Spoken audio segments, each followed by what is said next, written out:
मित्रांनो, भाग विक्रीच्या पद्धती आपण मागच्या व्हिडिओमध्ये याला सुरुवात केली होती. 2 पद्धती पाहिलेल्या आहेत. तिसरी पद्धत आपण या ठिकाणी आजच्या या व्हिडिओमध्ये पाहणार आहोत, ज्यामध्ये कर्मचाऱ्यांना कंपनी कोणकोणत्या मार्गाने भागांची विक्री करते ते कन्सेप्ट आहेत. कर्मचारी भाग विकल्प योजना, कर्मचारी भाग खरेदी योजना, या 2 योजना आपण आजच्या या व्हिडिओमध्ये सविस्तरपणे पाहणार आहोत. आपला जो कन्सेप्ट सुरू आहे तो भाग विक्रीच्या पद्धती सुरू आहे. आता त्यामध्ये काही मुद्दे आपण पाहिलेले आहेत आणि काही मुद्दे आपल्याला बघायचे आहेत, ते आपण या ठिकाणी परत एकदा चर्चा करू.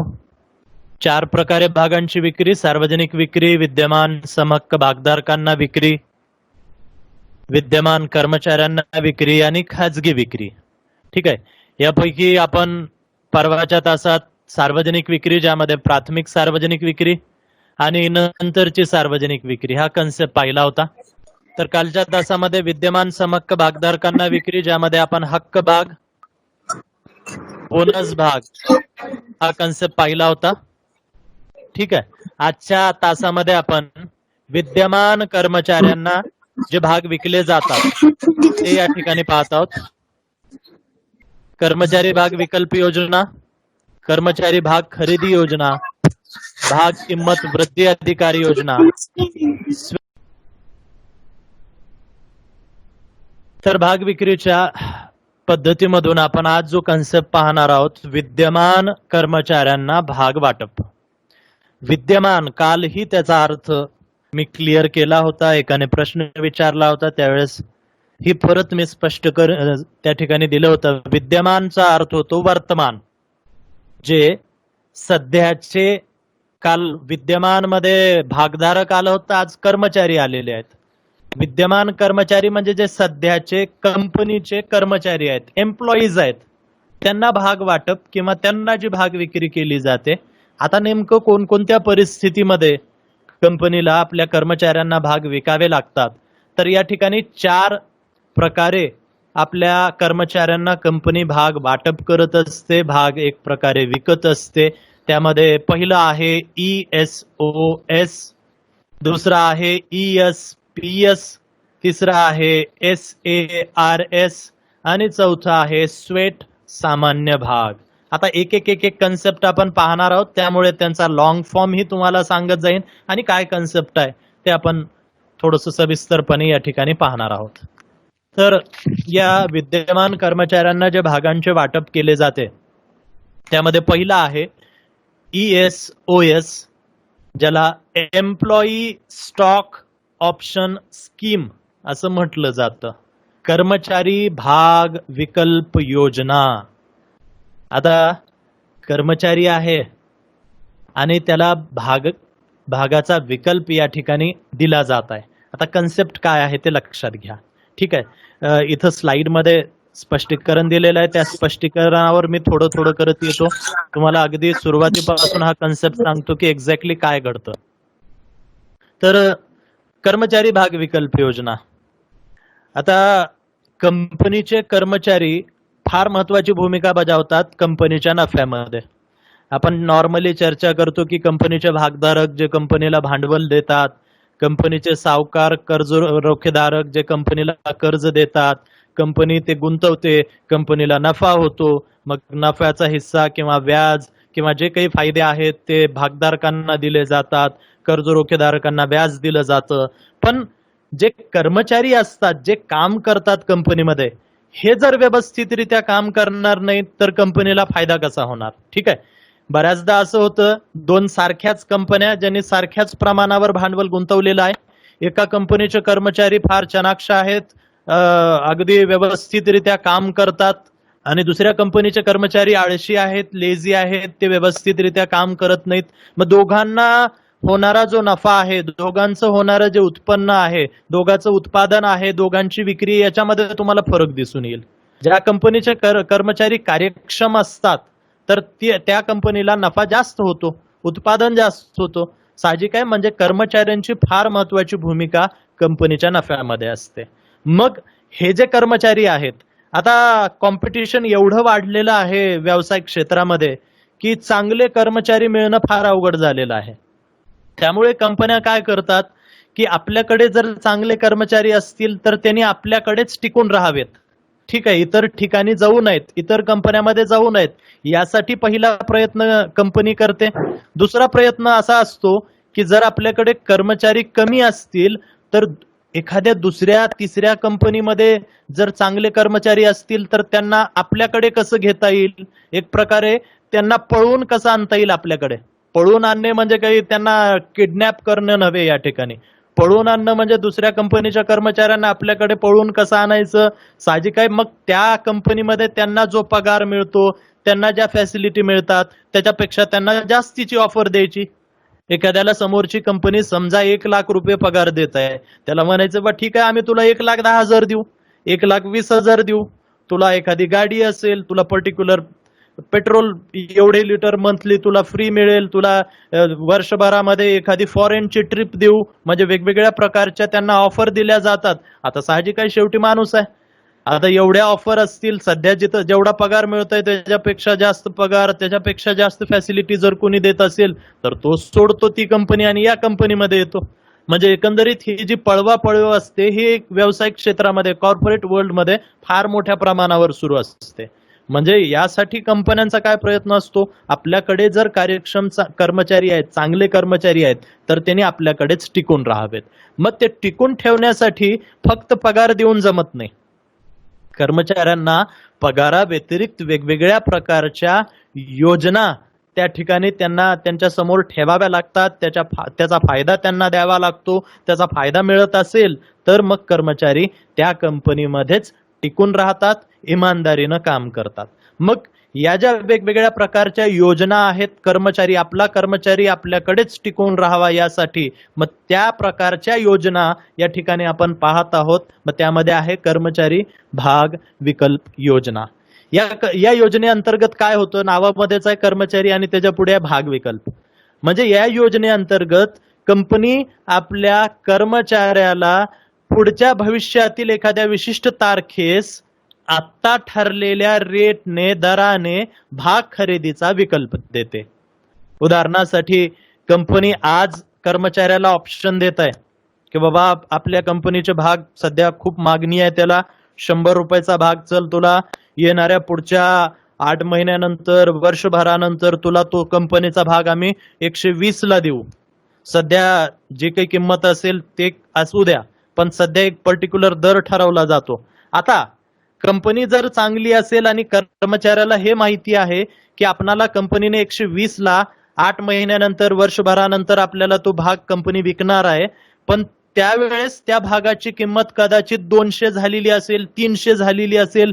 सध्या कंपनीच्या किमती वाढत आहेत भागाच्या, मग त्या पद्धतीनं कदाचित त्यावेळेस किंमत 200-300 असेल. मग तो 200-300 चा भाग कंपनी आपणाला आत्ताच सांगत आहे की 120 ला देणार. मग साहजिक आहे ते त्या कर्मचाऱ्यासाठी फायद्याचं आहे, कारण त्याला आत्ताच ठरलेल्या दराला भविष्य काळातील एखाद्या विशिष्ट तारखेला तो भाग खरेदी करण्याचा विकल्प मिळणार आहे. कंपल्सरी नाही आहे, इथं ऑप्शन दिलेला आहे, नावामध्येच आहे ऑप्शन, विकल्प. म्हणजे खरोखरच याचा अंदाजा खरा ठरला त्या कर्मचाऱ्याचा आणि भागाच्या किमती वाढल्या तर साहजिक आहे त्याला मार्केटमध्ये 300 रुपये किंमत सुरू असणारा भाग कितीला मिळणार आहे, 120 ला. म्हणजे त्याचा त्या ठिकाणी काय होणार आहे, फायदा होणार आहे. मग यामुळे काय होतं की या प्रकारची योजना, आता त्याला वर्षभराचा वेळ दिलेला आहे, मग तो वर्षभर काय करतो, वाट बघत थांबतो की आपणाला त्या वर्षभरानंतर आपणाला पर्टिक्युलर भाग खरेदी करण्याची संधी मिळणार आहे. म्हणजे तो त्या ठिकाणी कंपनीमध्ये टिकूनही राहतो आणि त्याला फायदाही त्या ठिकाणी मिळतो. म्यूट करा ज्यांचा अनम्यूट झालेला आहे.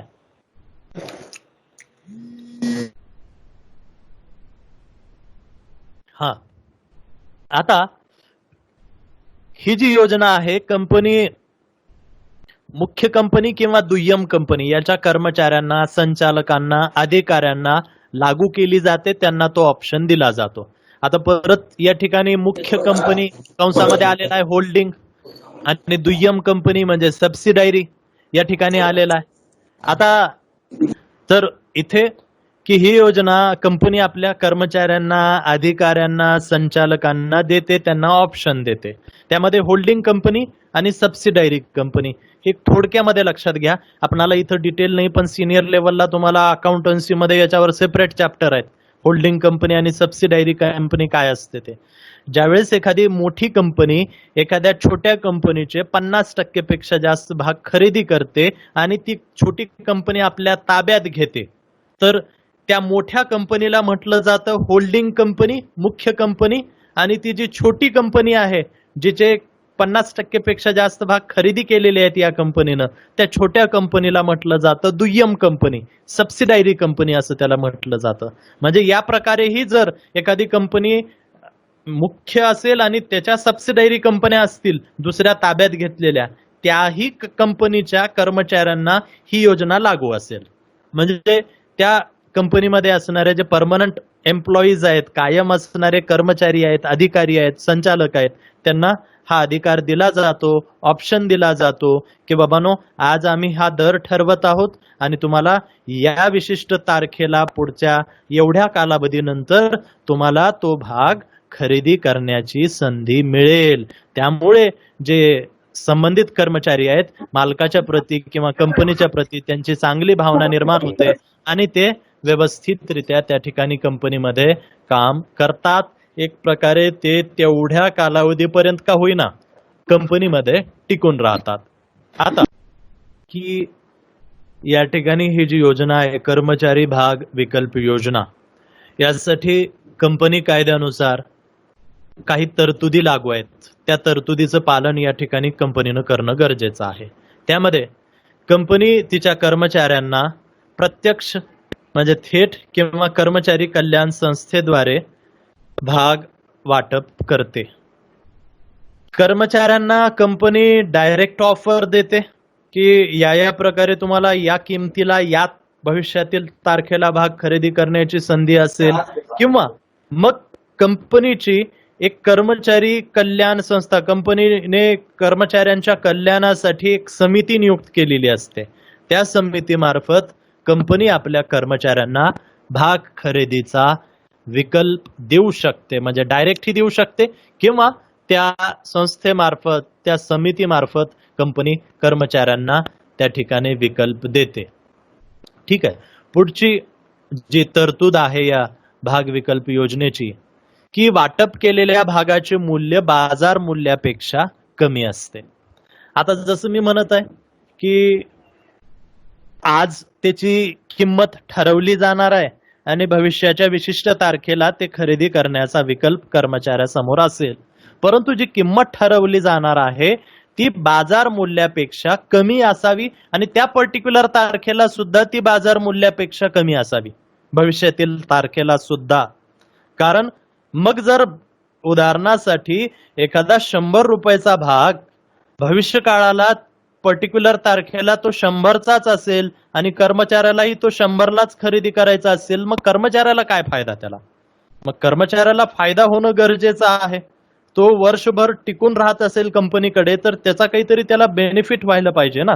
मग त्यासाठी जे भाग याला विकले जाणार आहेत, त्या भागाची जी किंमत त्याच्याकडून घेतली जाणार आहे, ती किंमत त्यावेळेस शेअर मार्केटमध्ये त्या कंपनीच्या भागांची जी किंमत असेल त्यापेक्षा कमी असणं गरजेचं आहे. म्हणजे जसं मी सुरुवातीला उदाहरण दिलं होतं की कंपनीने 120 दर ठरवलेला आहे आणि बाजारपेठेमध्ये, भाग बाजारामध्ये त्याचे 250 रुपये, 300 रुपये या पद्धतीनं किंमत झालेली आहे. ऑलमोस्ट डबल ट्रिपल किंमत झालेली आहे. मग त्यावेळेस मात्र कर्मचाऱ्याला वाटेल की अरे, कंपनीनं आपल्यासाठी खूप केलंय, कंपनीने आपणाला मार्केट दरापेक्षा ऑलमोस्ट अर्ध्या किमतीला आपणाला भाग या ठिकाणी खरेदी करण्याची संधी दिली, आपणाला भाग त्या ठिकाणी खरेदी करू दिले. मग आपण कंपनीसाठी व्यवस्थितरित्या, कार्यक्षमपणे आपण त्यांच्यासाठी काम करणं गरजेचं आहे. म्हणजे ही भावना कर्मचाऱ्यांच्या मनामध्ये निर्माण होते आणि ते कंपनीसाठी व्यवस्थितरित्या काम करतात. सगळ्यात महत्वाचं म्हणजे कंपनीमध्ये टिकून राहतात. मग यासाठीच ही योजना आणली जाते. पुढची तरतूद या ठिकाणी की कर्मचाऱ्यांसाठी हा जो प्रत्यायोजन कालावधी आहे तो 1 वर्षाचा असतो. आता हे प्रत्यायोजन कालावधी जो असतो, वेस्टिंग टाइम जो आहे तो आहे कर्मचाऱ्यांना भाग विकल्प दिल्यापासून भाग खरेदीसाठी अर्ज करण्यापर्यंतचा कालावधी. आता हा जो कालावधी आहे, हा कालावधी किमान 1 वर्षाचा तो कालावधी असतो. म्हणजे साहजिक आहे या योजनेचा उद्देश काय मुख्य, तर कर्मचारी आपल्याकडे टिकून राहावा. मग किती, किमान वर्षभर तरी तो टिकून राहावा आपल्याकडे. मग यासाठी त्यांना जो विकल्प दिला जातो, त्या विकल्पानंतर वर्षभरापर्यंत त्या दरम्यान तो कर्मचारी त्यासाठी अर्ज करू शकतो आणि त्या पद्धतीनं 1 वर्षानंतर त्याला ते खरेदी करता येतील, धारण करता येतील. तोच कन्सेप्ट या ठिकाणी दिलेला आहे की किमान धारण कालावधी कंपनी निश्चित करते, ज्यामध्ये कर्मचारी भाग विक्री करू शकत नाही. तो जो विकल्प दिल्यापासून ते धारण करण्यामध्ये किमान धारण कालावधी 1 वर्षाचा असतो. म्हणजे 1 वर्षाच्या दरम्यान त्याला ते त्या पर्टिक्युलर तारखेला ते खरेदी करायचे आहेत आणि मग 1 वर्षापर्यंत तो त्या भागांची विक्री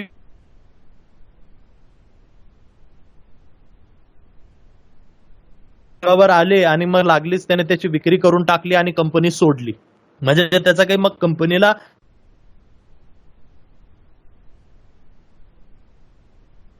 विकून टाकले आणि तो मोकळा झाला आणि कंपनीतून रिझाईन करून तो दुसऱ्या कंपनीमध्ये गेला. मग असा प्रकार होऊ नये यासाठी भाग धारण म्हणजे भाग विकल्प दिल्यापासून ते धारण करण्यामध्ये जो कालावधी आहे तो 1 वर्षाचा असतो. त्या दरम्यान, त्या 1 वर्षाच्या दरम्यान तो भागांची विक्री करू शकत नाही. 1 वर्ष किमान त्याच्याच नावावर ते भाग असतील. त्यानंतर त्याला त्याची जर इच्छा असेल तर तो भागांची विक्री करू शकतो. म्हणजे परत या ठिकाणी या योजनेचा उद्देश जो आहे तो आहे कर्मचारी आपल्याकडेच टिकून राहावा. त्यानंतर जोपर्यंत कर्मचारी भाग खरेदी करत नाही तोपर्यंत लाभांश आणि मतदानाच्या अधिकाराचा लाभ घेऊ शकत नाही. आता आपणाला माहिती आहे लाभांश कोणाला मिळतो, तर भागधारकांना मिळतो. मतदानाचा अधिकार कोणाला असतो, तर समहक्क भागधारकांना असतो, ज्यांची नावं कंपनीच्या सभासद नोंद पुस्तकामध्ये नोंदवली जातात. त्यांना तो अधिकार मिळतो. आता कर्मचाऱ्यांना भाग खरेदीचा विकल्प दिलाय, त्यांना येणाऱ्या 8 महिन्यानंतर, वर्षभरानंतर ते भाग मिळणार आहेत, त्यांच्या ताब्यात येणार आहेत आणि मग त्यानंतर कंपनी त्यांचं नाव सभासद नोंद पुस्तकामध्ये नोंदवेल. म्हणजे आणखी त्यांना भाग दिले गेले नाहीत, त्यांना फक्त आता काय दिलाय, विकल्प दिलाय, ऑप्शन दिलाय. याचा अर्थ असा नव्हे की ते भागधारक झाले आणि मग ते लाभांशाची मागणी करत आहेत कंपनीला. कंपनीच्या सभा जर होत असतील त्या दरम्यान तर आम्हाला सभेला हजर राहू द्या असं म्हणत आहेत. ते म्हणू शकत नाहीत, कारण त्यांना सध्या काय मिळालंय, फक्त त्यांना विकल्प मिळालेला आहे. त्यांना भाग त्यांच्या ताब्यात आले नाहीत किंवा कंपनीच्या सभासद नोंद पुस्तकामध्ये त्यांची नावं अद्याप नोंदवली गेलेली नाहीत. त्यामुळे जोपर्यंत या सगळ्या प्रक्रिया होत नाहीत तोपर्यंत कर्मचारीच राहतील, भागधारक होणार नाहीत आणि भागधारकाला लाभांश आणि मतदानाचे अधिकार जे मिळतात ते कर्मचाऱ्यांना तोपर्यंत मिळणार नाहीत. त्यानंतर पुढची जी तरतूद आहे की या प्रकारचे भाग वाटप करण्यापूर्वी कंपनीला विशेष ठरावाद्वारे भागधारकांच्या सभेत मंजुरी घ्यावी लागते. आता ज्यावेळेस कंपनी ही योजना आणणार असेल, साहजिक आहे ती योजना आणल्यानंतर कर्मचारी भाग खरेदी करतील आणि भागधारकांची संख्या वाढेल, लाभांशाचे वाटेकरी वाढतील, मतदान करत असतानाचे मत वाढतील. या सगळ्या बाबी घडणार आहेत. मग याचा डायरेक्ट इनडायरेक्ट परिणाम कोणावर पडणार आहे, कंपनीच्या मूळ मालकावर म्हणजे कंपनीच्या भागधारकावर. मग यासाठी ही योजना आणत असताना किंवा या योजनेद्वारे भागांचं वाटप करत असताना कंपनीच्या भागधारकांची मंजुरी आवश्यक आहे. यासाठी त्यांची सर्वसाधारण सभा जे काही होत असेल त्या सभेमध्ये विशेष ठरावाद्वारे त्यांची मंजुरी या प्रकारच्या योजनेसाठी घेणं गरजेचं आहे. आणि जसं मी म्हटलं की कर्मचाऱ्यांना या योजनेअंतर्गत जे काही भाग मिळालेले आहेत ते टेम्पररी त्याचं हस्तांतर करू शकत नाहीत किंवा ते गहाण ठेवू शकत नाहीत. गहाण ठेवणं म्हणजे तारण ठेवणं. कुठे ते तारण ठेवण्यासाठी त्या भागांचा वापर करू शकत नाहीत.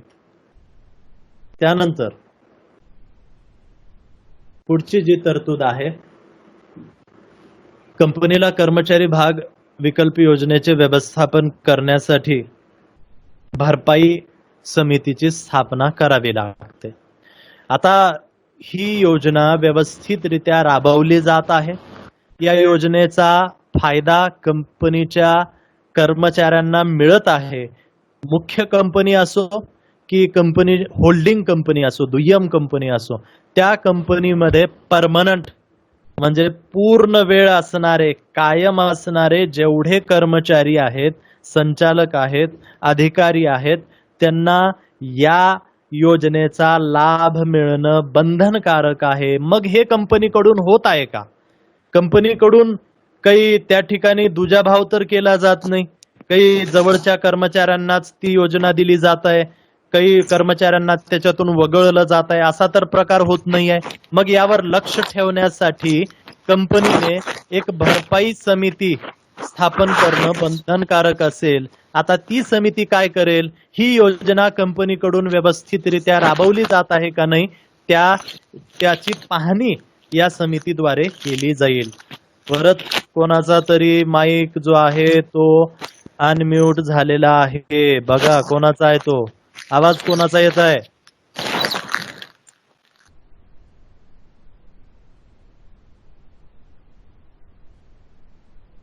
त्यानंतर पुढची जी तरतूद या ठिकाणी आहे ती आहे कंपनीला सेबीच्या नियमाचे पालन या प्रकारची योजना आणत असताना करावा लागेल. आता आपण आतापर्यंत जे काही नियम पाहिलेले आहेत, कंपनी कायद्यामध्ये ते नियम दिलेले आहेत. सेबीचेही नियम आहेत, या बाबतीत कंपन्यांना लागू आहेत. SEBI securities exchange board of India भारतातील भागबाजार, भारतातील कंपन्या यांच्या भांडवलावर आणि कामकाजावर नियंत्रण ठेवणारी भारतातील सर्वोच्च संस्था, त्याला म्हटलं जातं सेबी. ठीक आहे, securities exchange board of India. आता इथे बदल होत आहे, भांडवल वाढणार आहे, कर्मचाऱ्यांना विकल्प दिला जाणार आहे. मग या सगळ्या बाबीसाठी सेबीचे जे काही नियम आहेत त्या नियमांचं पालन करणं बंधनकारक असेल. तर अशा प्रकारे ही झाली कर्मचारी भाग विकल्प योजना. आता फार डिटेलमध्ये न जाता याच्या ज्या काही बेसिक बाबी आहेत आपण आतापर्यंत ज्या पाहिल्या आजच्या तासामध्ये, फक्त तेवढ्यावरच कॉन्सन्ट्रेट करा. कारण याच्यावर जेवढं डीप मध्ये तुम्ही जाल तेवढं मग सविस्तर माहिती याच्यावर मिळेल आणि ती काही आपणाला सिलेबसला तेवढी माहिती विचारली जात नाही. हा मुद्दा फार झाला तर तुम्हाला कुठेतरी 2 मार्कासाठीचा 4 मार्कासाठीचा जो प्रश्न आहे तिथे विचारला जाईल किंवा ऑब्जेक्टिव्ह मध्ये हा मुद्दा येईल, कारण माहिती एवढीच मर्यादित या ठिकाणी दिलेली आहे. त्यानंतर इथे आपण आजच्या तासामध्ये एक दुसरी योजना या ठिकाणी पाहणार आहोत. ती आहे कर्मचारी भाग खरेदी योजना, ESPS ज्याला म्हटलं जातं, एम्प्लॉई स्टॉक परचेस स्कीम. आता या ठिकाणी ही योजना एक्झॅक्टली काय आहे ते बघा. या योजनेअंतर्गत कंपनी तिच्या कर्मचाऱ्यांना पुढील तारखेला खरेदी करू शकतील अशा सवलतीच्या दरात समहक्क भाग देते. आता या अगोदरची जी योजना होती ती योजना ही योजना जवळपास मिळती जुळती. आता इथे जे आपण 4 योजना पाहणार आहोत त्या ऑलमोस्ट सिमिलर टाईपच्या आहेत. थोडा फरक त्या ठिकाणी तुम्हाला दिसून येईल. पहिल्या योजनेमध्ये कर्मचारी भाग विकल्प योजनेमध्ये काय होतं की त्यांना म्हणजे ऑप्शन दिलं जाईल की आज या किमतीला तुम्ही भविष्यातील त्या तारखेला भाग खरेदी करू शकता. ठीक आहे, त्यांच्याकडून काही पैसे वगैरे सुरुवातीला घेतले जाणार नव्हते आणि ज्यावेळेस मग ती तारीख येईल त्या तारखेला जर कर्मचाऱ्याला भाग खरेदी करायचे असतील तर तो पैसे देऊन त्यावेळेस खरेदी करू शकत होता. ठीक आहे, परंतु आता या कर्मचारी भाग खरेदी योजनेमध्ये काय फरक आहे? इथंही त्याच प्रकारे कंपनी कर्मचाऱ्यांना पुढील तारखेला खरेदी करू शकतील अशी सवलतीच्या दरात समहक्क भागाचा ऑप्शन देते, पण इथे मात्र कर्मचाऱ्यांच्या पगारातून भागाची जी काही रक्कम आहे ती पर्टिक्युलर रक्कम वजा होत जाते. म्हणजे ही रक्कम कर्मचाऱ्याला भरावी लागत असते अगोदरपासूनच. कर्मचाऱ्यातून एक पर्टिक्युलर हप्ता ठरवला जातो त्यांच्या पगारातून आणि त्या हप्त्याद्वारे ती रक्कम वजा केली जाते. म्हणजे कंपनी कर्मचाऱ्याकडून अगोदरच ती रक्कम वसूल करत असते.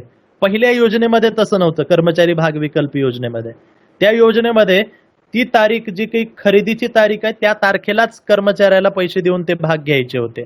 ठीक आहे, कमी किमतीला. आता इथं कमी किमतीलाच मिळणार आहेत पुढच्या तारखेला, पण रक्कम मात्र पगारातून अगोदरपासूनच वजा करून त्यांची घेतली जाते.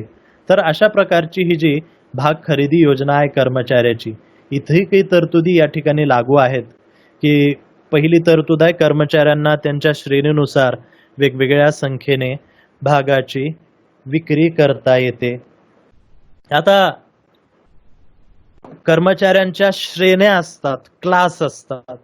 ठीक आहे, क्लास 1, क्लास 2, क्लास 3, क्लास 4 या पद्धतीनं. सर्वोच्च जे असतात ते क्लास 1 अधिकारी आहेत, क्लास 2 अधिकारी काही असतात, क्लास 3 क्लरिकल वगैरे, आणि क्लास 4 अगदी ते शिपाई, चपराशी किंवा पिऊन आपण जे म्हणतो ते क्लास 4 मध्ये आले. म्हणजे काही त्या ठिकाणी त्या लेवल प्रमाणे जे कर्मचारी आहेत त्या लेवल प्रमाणे त्यांना भागांची ऑफर दिली जाईल. ठीक आहे, एका कंपनीच्या चतुर्थ श्रेणी कर्मचाऱ्याला, म्हणजे जो शिपाई आहे, ठीक आहे, सफाईवाला आहे, तिथं चपराशी आहे, त्याला जेवढे भाग खरेदी करण्याचा विकल्प दिलाय, कंपनीचा जो मॅनेजर आहे क्लास 1चा त्यालाही तेवढेच दिले तर नाही जमणार ना त्या ठिकाणी. कारण दोघांचं काम वेगवेगळं आहे, दोघांना पगार वेगवेगळा दिला जातो, कंपनीच्या नफ्यामध्ये दोघांचंही योगदान आहे पण वेगवेगळं योगदान आहे. ठीक आहे, क्लास 1 अधिकारी आहे, त्याला काम त्या पद्धतीनं करावं लागतं, त्यामुळे त्याचं काम त्या तुलनेमध्ये जास्त असणार आहे. कंपनीच्या नफ्यामध्ये त्या प्रकारच्या निर्णयामध्ये त्याचं योगदान जास्त असणार आहे, त्यामुळे त्याला जास्त भाग खरेदी करण्याचं ऑप्शन असेल चतुर्थ श्रेणीला. कमी म्हणजे क्लास 1, 2, 3, 4 या पद्धतीनं त्यांच्या श्रेणीनुसार, त्यांच्या क्लासनुसार त्यांना भागाचा जो विकल्प दिला जातो तो वेगवेगळा असतो. म्हणजे सगळ्या कर्मचाऱ्यांना सारख्या प्रमाणात भाग खरेदी करण्याची संधी नसते.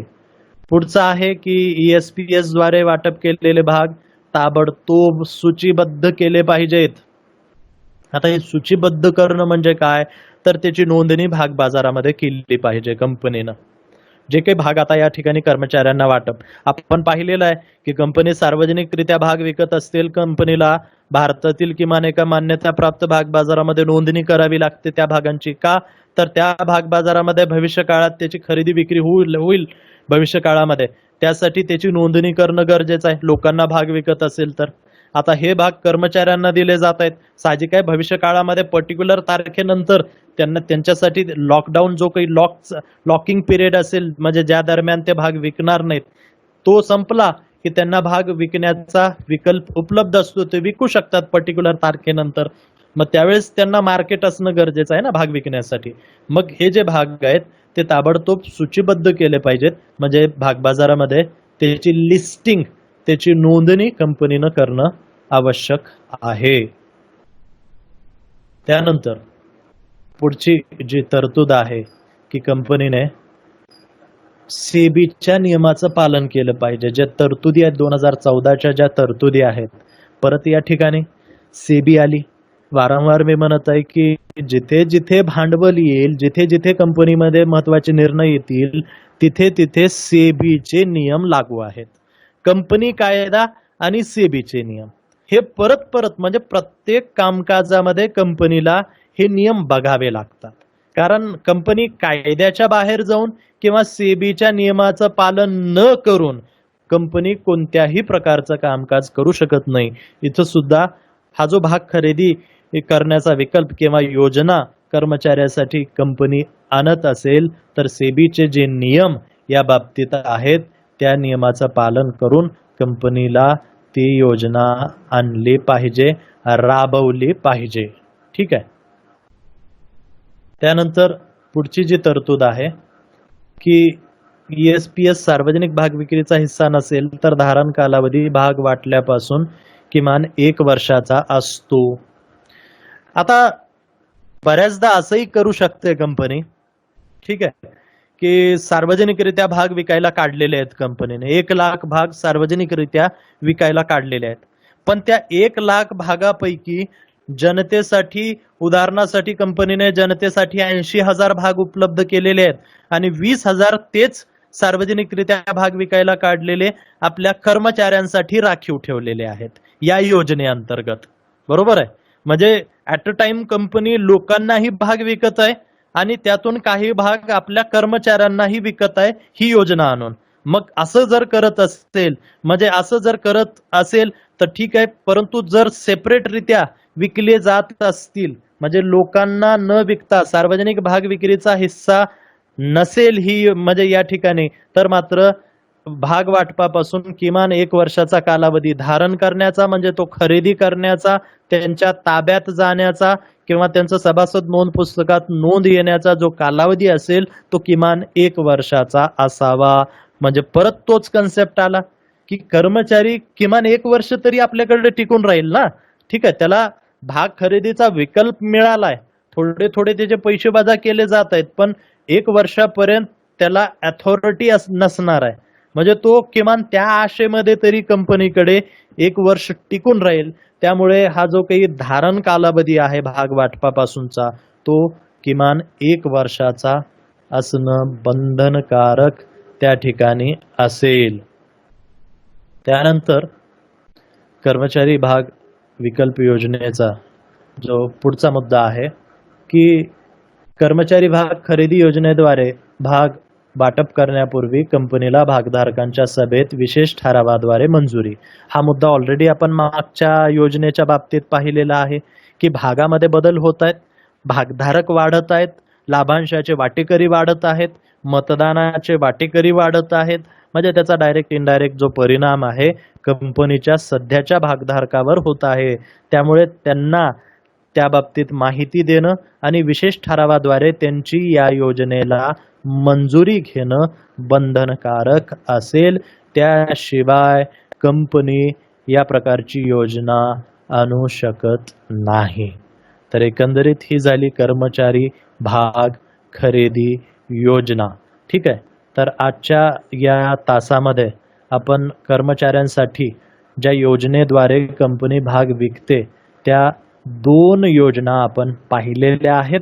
पुढच्या तासामध्ये आपण पुढच्या ज्या 2 योजना आहेत त्यावर आपण सविस्तर चर्चा करू. ठीक आहे. सर सेबी म्हणजे काय? सेबी लक्षात घ्या थोडस, securities exchange board of India. ठीक आहे. ही जी योजना असते, म्हणजे ही जी संस्था आहे भारतातील सर्वोच्च संस्था आहे. भारतामध्ये जेवढे भाग बाजार आहेत आणि भारतामध्ये जेवढ्या कंपन्या आहेत त्या भागबाजारावर आणि त्या कंपन्यावर नियंत्रण ठेवण्यासाठी सेबी संस्था केंद्र सरकारद्वारे स्थापन केली गेलेली आहे. आपणाला शेवटी एक प्रकरण आहे शेअर मार्केटवर आधारित, त्यामध्ये आपणाला सेबीची स्थापना, त्याचे उद्देश, त्याचं कामकाज सगळी सविस्तर माहिती आहे, त्यावेळेस आपण बघू.